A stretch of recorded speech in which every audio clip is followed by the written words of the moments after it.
Welcome friends to a Halo Lore video. Today we're going to look at one of the defining characteristics of the Forerunner and their society and how they interact with the larger galaxy.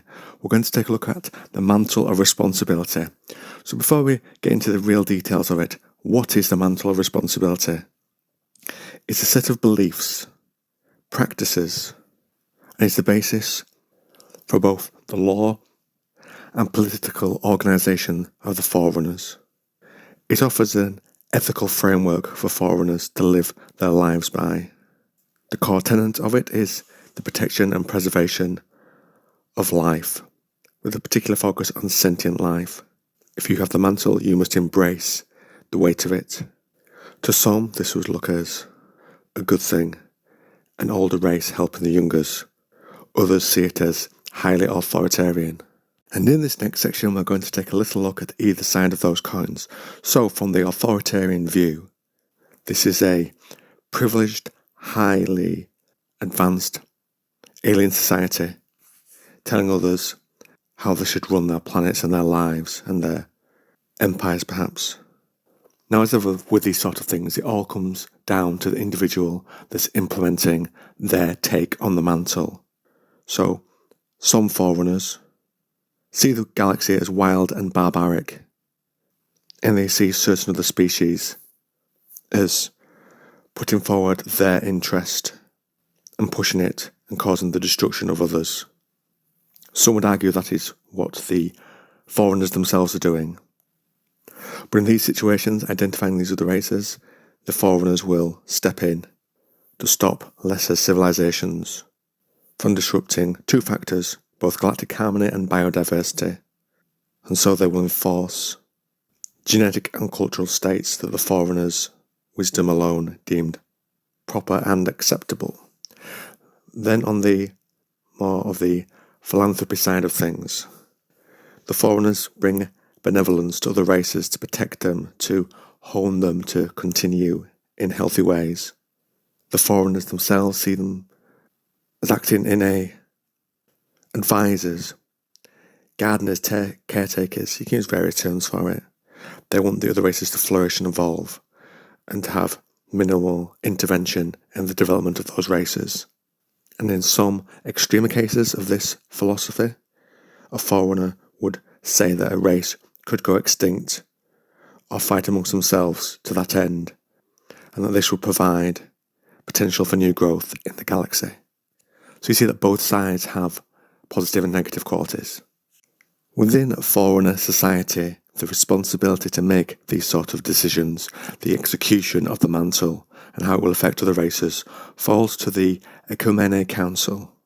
Their policies will span entire civilizations, be it their own or other species, and can be from giving out rare resources to certain groups, or setting limits on slip space capacity. In terms of who was in the council, every significant power block that was a part of Forerunner society was something that would make up this council. In terms of how many people will be in it, we're looking at around 500 councillors as a minimum. Though the council itself did not want to be a fully centralised authoritarian council, several parts of the Forerunner Empire could operate by themselves autonomously, and certain tensions between factions within the Forerunner Council could lead to violence and social disruption from time to time. But these would be internal struggles and would rarely spin out to hurt other species. We're told there could be around only a few hundred planets involved, and they could only last a few centuries, which would be a short span for the long lifespan of the Forerunners. Another key factor in Forerunner society is something called the domain. This system is self-aware, and it's classed as a knowledge reserve, and has been used by both the Forerunners and the Precursors, and in it is stored all information they encounter, and also personal memory across the length of their galaxy-spanning realm. So the data stored, as you can imagine, would be astronomical to measure. It would be used even in the day-to-day life of a Forerunner, but would also hold the complete history of the Forerunners going back to its beginnings, and it would also take on imprints and essences of certain ancestors, so that they could be spoken to later on. Perhaps later Forerunners were trying to get some knowledge from those who had come before them, wise sages.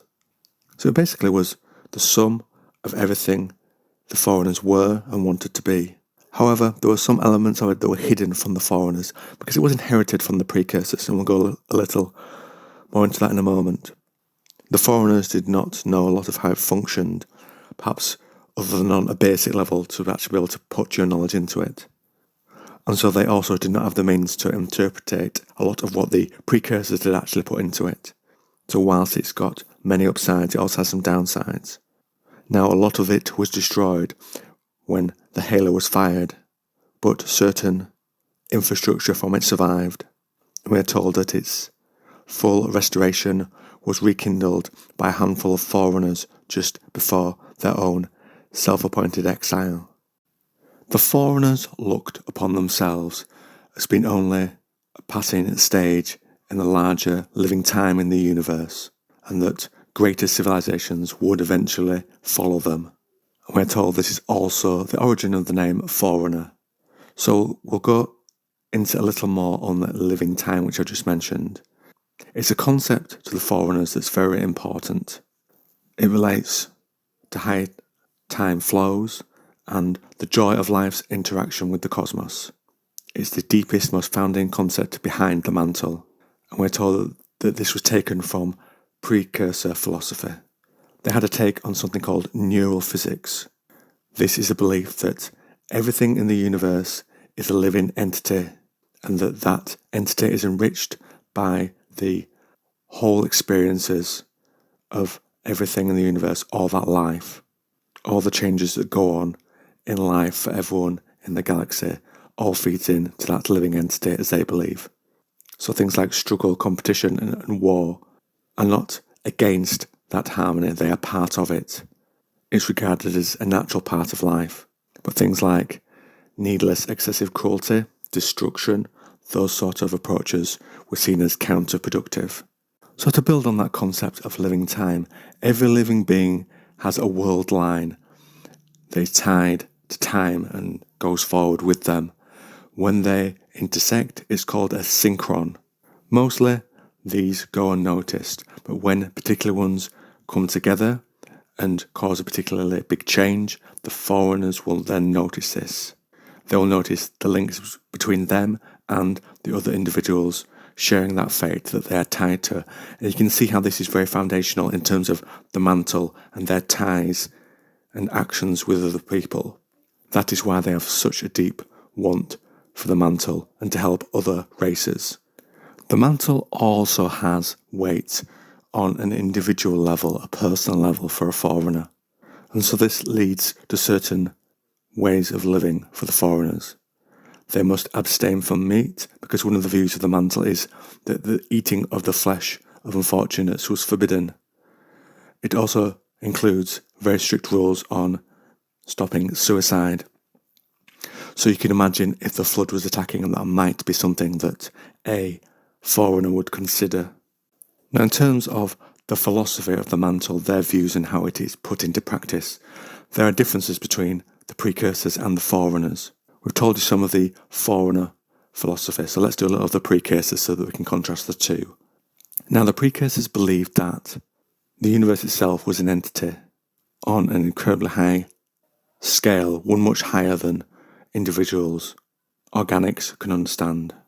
And through this belief and their understanding of this aspect of space-time, the precursors were able to manipulate the reality around them and do things like form pretty much indestructible objects.